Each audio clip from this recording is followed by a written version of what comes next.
Добрий день, чистовані русини! В ефірі передача «Недосказаної».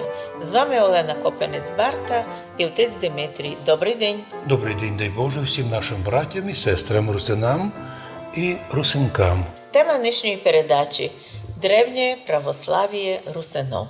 Утки православ'я московської у Закарпаттю. Звідеться якийсь українець Дмитрій Горєвой. Таку він мав передачу і учитав у ній текст, де ніяких доказів своїх аргументів не привів. Ми теж подивилися оту бідненьку на факти передачу, на такі публічні оскорблення, які викинув автор. І задаємо питання тому же авторові. Він каже, звідки московське православ'я Закарпаття, а звідки українське православ'я Закарпаття? Тот же самий вопрос. Ведь тут ніколи не було українського православ'я.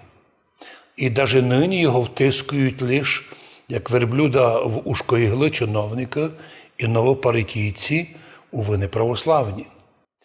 А правда в тому, що все почалося із того, що при Австро-Венгрії із 1849 року русинський народ вертався до православ'я із великою боротьбою. І подкарпатські русини в той же час, і галицькі русини з нами в'єдно, таку же боротьбу вели. І навіть були дуже успішні в началі. Но, на жаль, на Галичині національне православне возрождення австрійці, вони усі римокатолики, зломили зразу на корню. Зломили такий благодатний галицько-руський народ з його величественною галицько-руською культурою.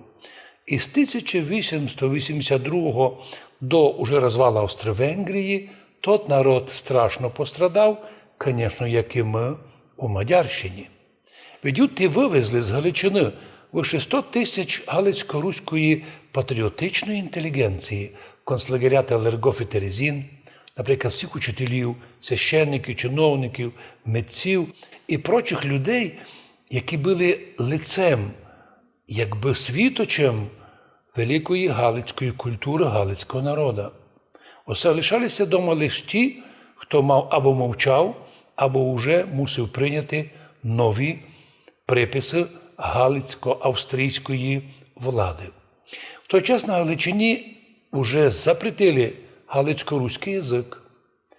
Вигнали навіть патріотів греко-католицького митрополіта без согласия Рима. А всю греко-католицьку церкву Галичини передали в руки єзуїтів, котрі зразу приступили до своєї роботи.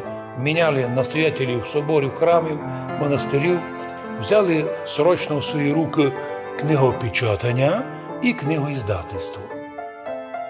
На думку многих дослідників, Галичина з того часу на все, і по-нашому навсігда, утратила своє лице.